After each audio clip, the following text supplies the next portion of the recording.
All right. So just to get started, we organize the time and experiences into basically three buckets. Kind of think about, actually, before I start with that, if you've ever had an intern, whether it's a college intern or just the onboarding process of that, that's kind of how I would take the same approach here.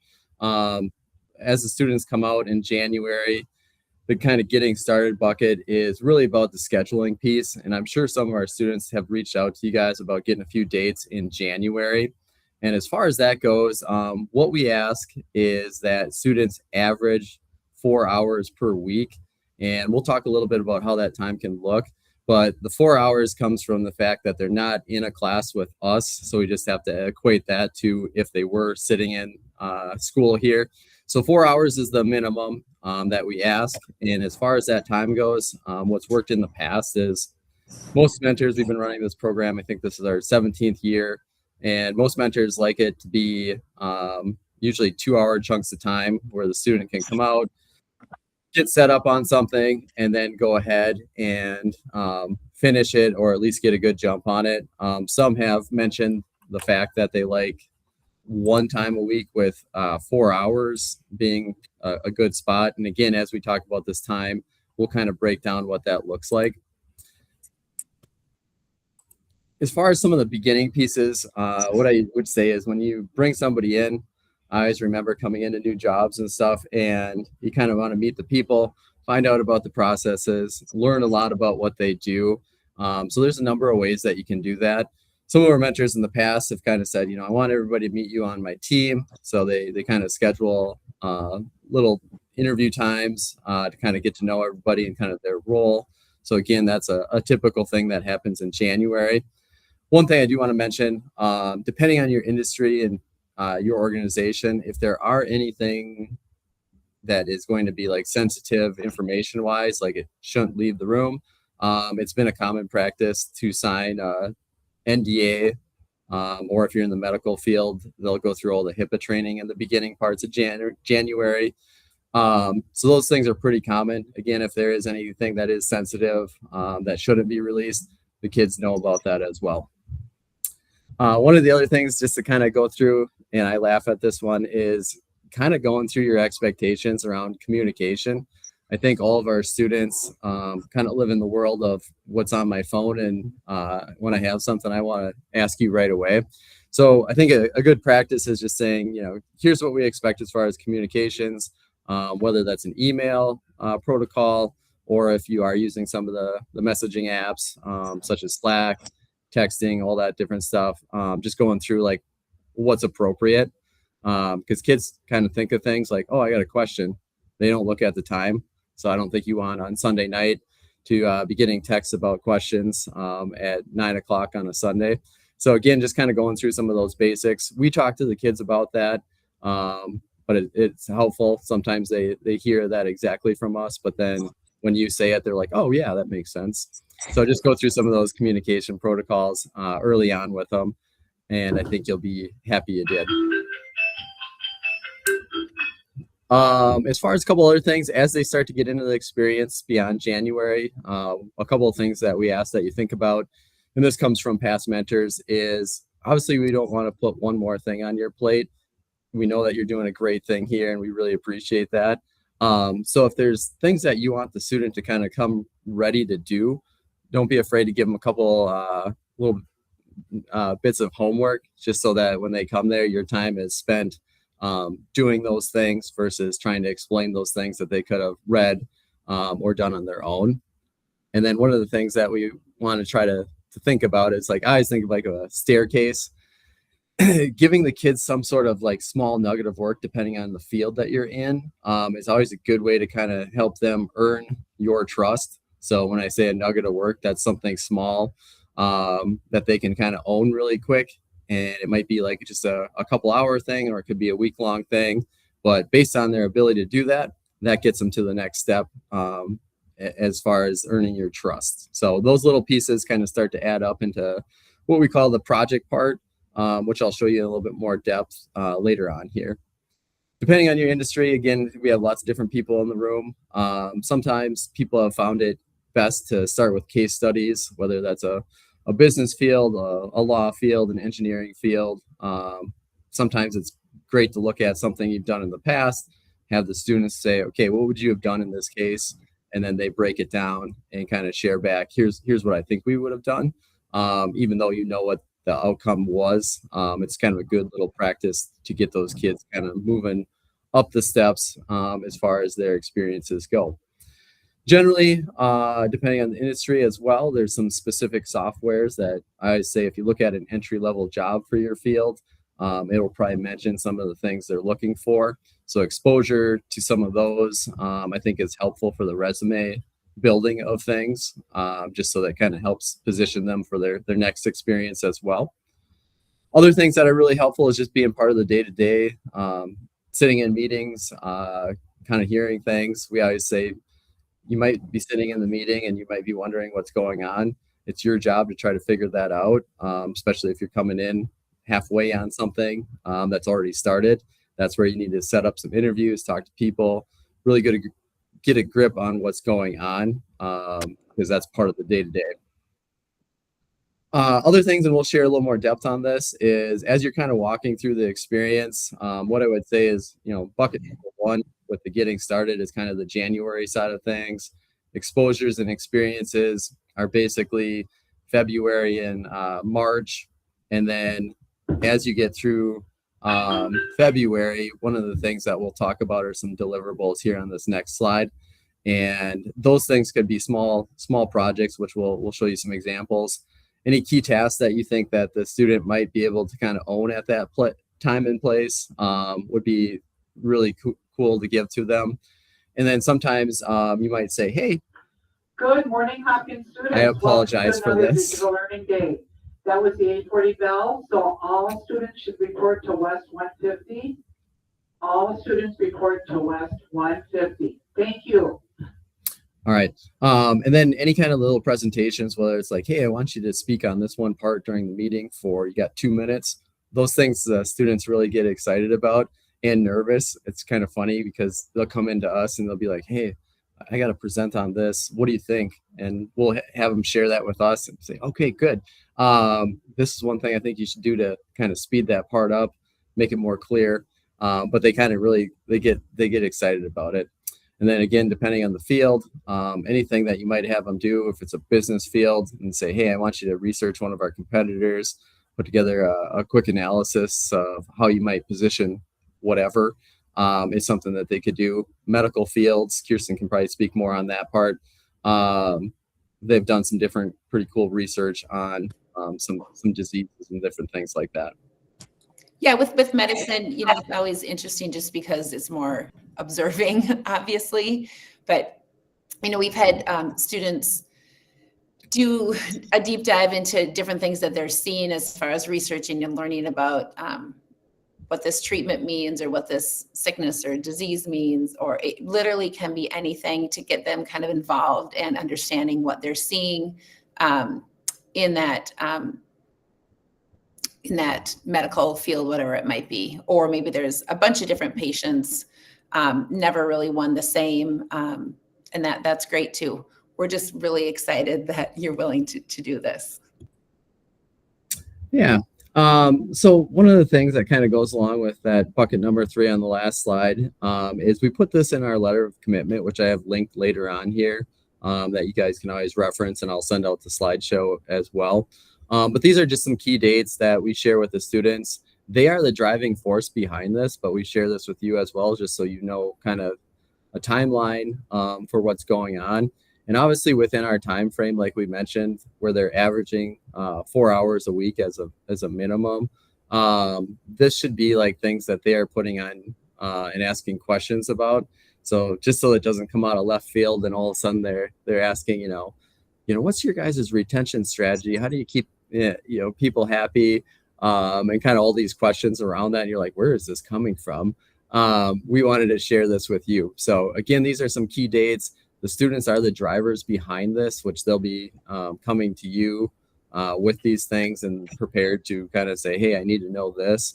But these are also things that within that time frame of roughly 4 hours a week, they may or may not see some of these things, which I think these are things that when you're 17 or 18 years old, we definitely want the kids to be aware of. And I think it's kind of cool as the program has unfolded over the years.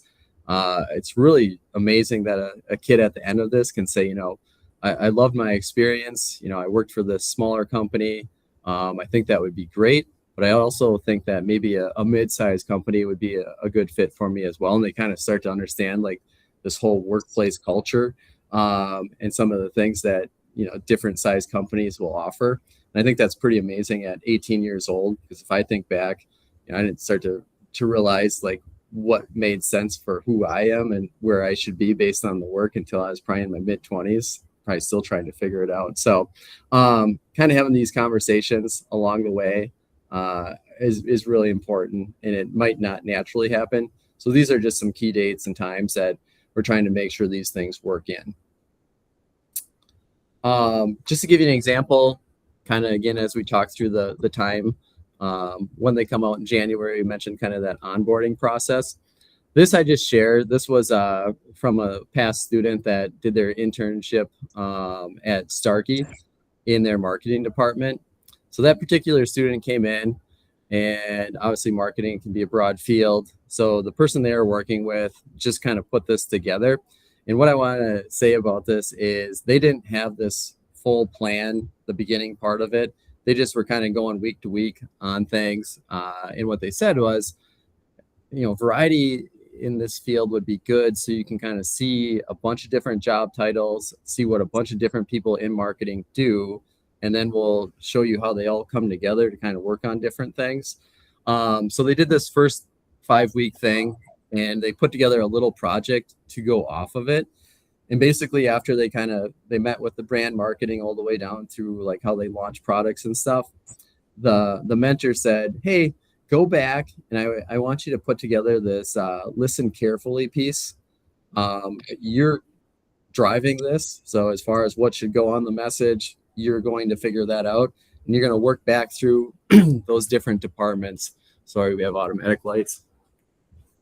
So working back through those different departments, they then put together this PSA, and it was kind of a cool little piece, especially a nice little deliverable at the end that the kid could take with them. And, our whole goal is not only to test drive a career and make sure that what you're going to do next year aligns with that in college and beyond, but also to figure out how to get that next experience. So again, when they put this together, it was one of those pieces that they could take to their next interview and really kind of say, here's what went into that, and speak through experiences, which is really cool. A couple other things that we have the students do is obviously, as I just mentioned, trying to set up that experience for beyond for the next thing. Is we have the kids put together a little portfolio that kind of showcases some of the deliverables that we mentioned, as well as any other things that you came up with that would be useful for positioning them in that next role, whether it's an internship or beyond. So when they do this, I think it's really helpful during like the phone screening part of future interviews, that we always say, hey, maybe you can ask if they're sitting in front of the computer like most of us are. Just send them this link in the comments, and then you can pull this up, and then you got a visual that you can actually speak to in those 15 or 20 minutes during that phone screen. That keeps you organized, shows them a little bit more beyond what they can picture you saying. So as we do this, we kind of always mention to you guys, if there's anything, going back to the beginning of this, that might be sensitive, we tell the kids, ask, then ask again, just in case they maybe didn't hear you, and then ask one more time to make sure it's okay that what you're putting out here should be out there. And as far as the portfolio goes, they just use a little free software called Wix that kind of allows it to be published online, but only viewable by people that have a link. So it's not just floating out there. So again, we always mention to the kids, triple check before you put anything out there. This I will send out to you guys so you can kind of see, based on your industry, a couple different examples of what kids did.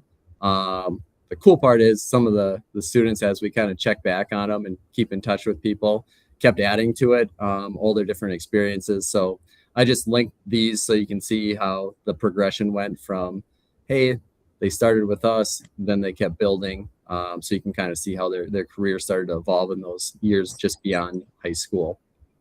The other thing I did put out here was one from like a creative pathway. So again, depending on who's in the room here, there's an example of something they did. I put this little 2-minute video clip. This was a past student from about 10 plus years ago.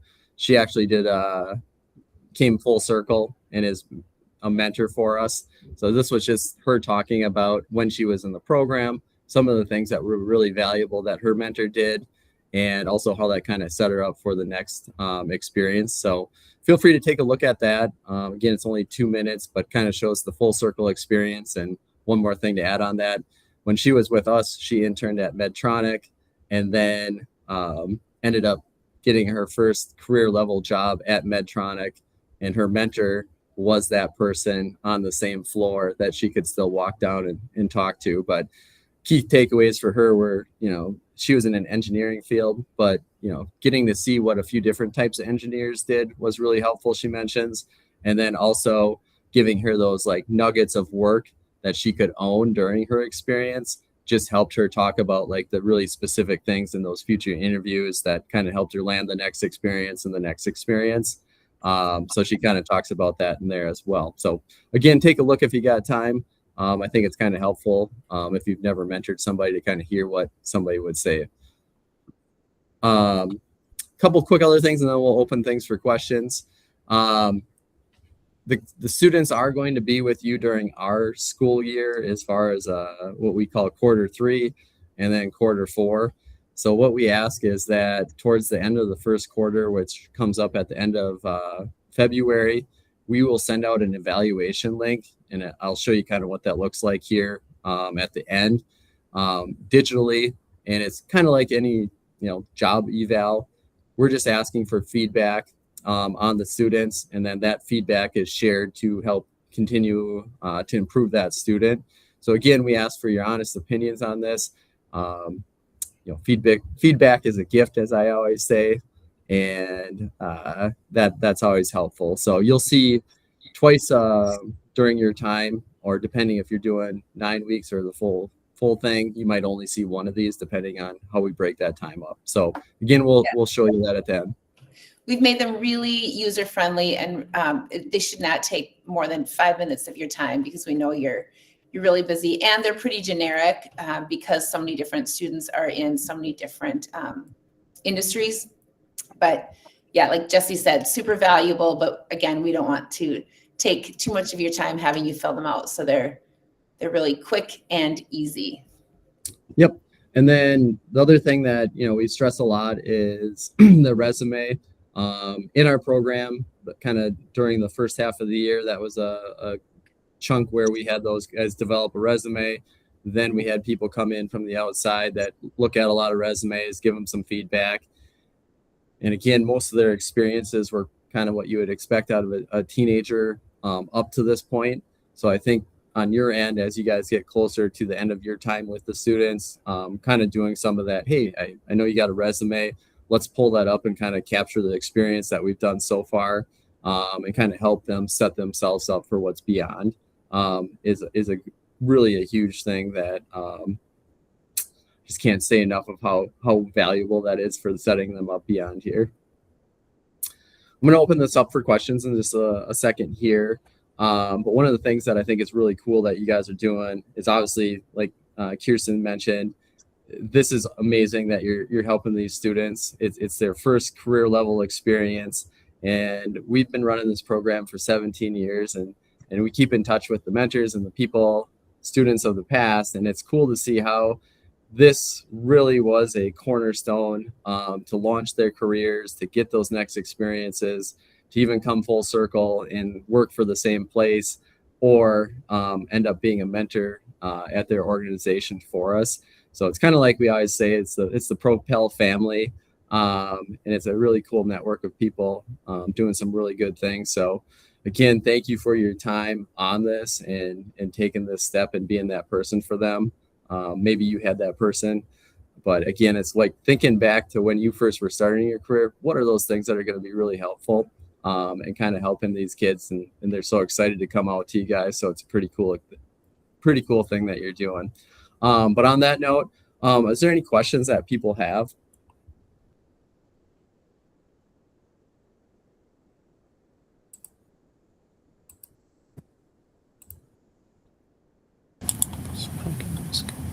Oh, sure. I saw in the comments here, as far as end dates go, the students have the opportunity to either sign on with one organization. If you're a one organization and they're starting in January, the end date of that would be the end of May.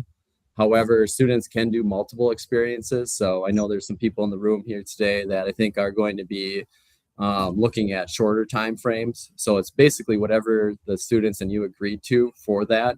And on that note, when I say that, like the document that I showed kind of with the progression of dates and stuff, if your time is ending with the student in April, then we're just going down to April with that checklist. And again, those checklists are just things that, you know, we want the kids to expose to. Obviously, you have free reign. You're the professionals in the different industries. You can use your judgment on those things that you want to add to it. So feel free on that part. But May 29th, I believe, is the last day of school for seniors this year. So if you are signed on for the full thing or the second half of it, just keep that date in mind. Other questions that people are wondering about? Yeah, go ahead, Vicky. Just our line of work of going out and doing surveys. We've already talked about like coming for a couple hours probably isn't going to work that great. I mean, there's some mentorship we can do, but I would like to get her out to do like a whole day. Is there any other opportunities we could have to get them like a whole day out in the field with us? Yeah. No, or go ahead, Cindy. So there's quite a few days throughout the third and fourth terms or our second semester where they don't have school. Oh, good. So we really stress for them to take advantage of those days. I don't know if you ever do anything on Saturdays, but yes, definitely during the week. Like we don't have students here today. This could be, you know, a day that they're doing things, and this happens all throughout the winter and spring. So there'll definitely be days where they can come for the full. Okay.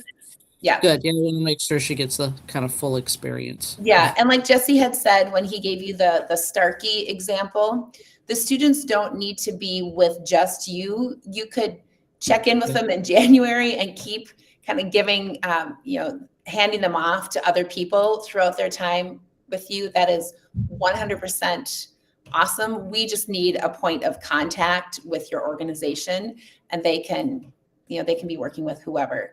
So we don't want you to feel like it has to all be on you and your shoulders. It can definitely be with other people. Okay, thanks.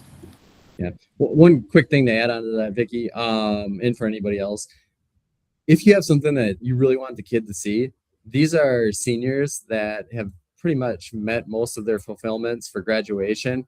So if there's something coming up in a couple of weeks and you're like, you should really be a part of this, just put it on their radar, and then through them and their parents, they can get an excused piece for whatever it might be that you want them to see on that particular day. So again, I know there's like big events that happen in different fields.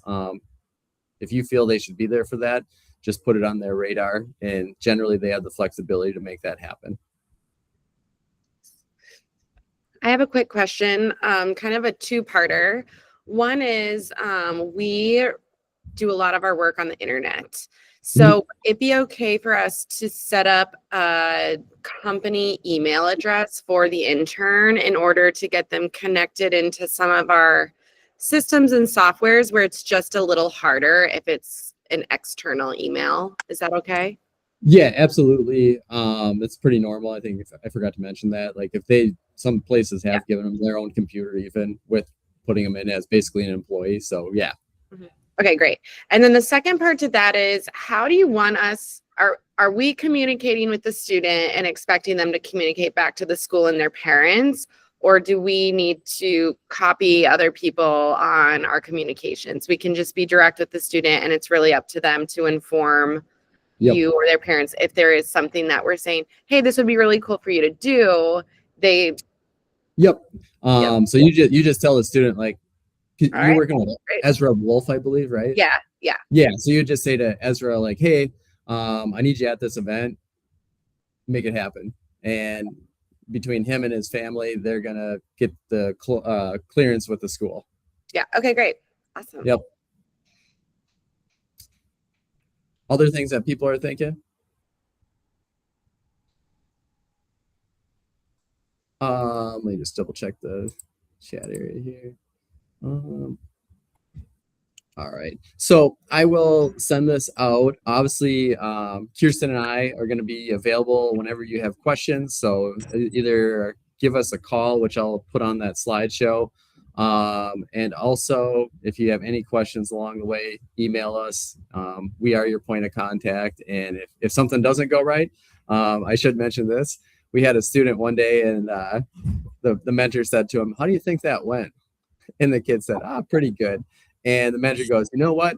I'm going to tell you everything that you did wrong today. And it was kind of setting that expectation right away. It wasn't like they did anything really, really wrong. It's just that they said, at this place, here's how we do things. So they kind of set that tone real early. So, but if there is anything that comes up that you're like, how do I navigate this? We don't anticipate it will, but if it does, feel free to reach out to us on that as well. Jesse, did we talk about the background check? Oh, shoot. I forgot. You want to mention that? Yeah, so just because you are working with high school students, even if they're 18, we have to do a soft background check by law. Jesse and I have no control over it. We don't see anything. It's all done through our human resources department. And like I said, it's a super soft background check. We just will send you the link, and then we take care of paying for the background check, and everything goes through our human resources department. But we just wanted to let you know that is happening. And I think some of the places where our students will be, the students need to do background checks also, or have background checks done on them. Anyway, just by law, because you're working with high school students. Yep. So that'll come through a third party. You'll just see that. I think it's like Orange Tree or something. I forget off the top of my head. I'll double check with HR what the name is, and then I'll put that in that email that I send this out with the document or with the slideshow that I showed you. Great. Well, we don't want to take up any more of your time. We thank you so much for your willingness to do this. We wouldn't have our program if it wasn't for you, and feel free to reach out with any questions that you have. All right, guys, appreciate it. Thank you. Have a great rest of your week. Thank you. Thank you. Yep. Thanks, guys.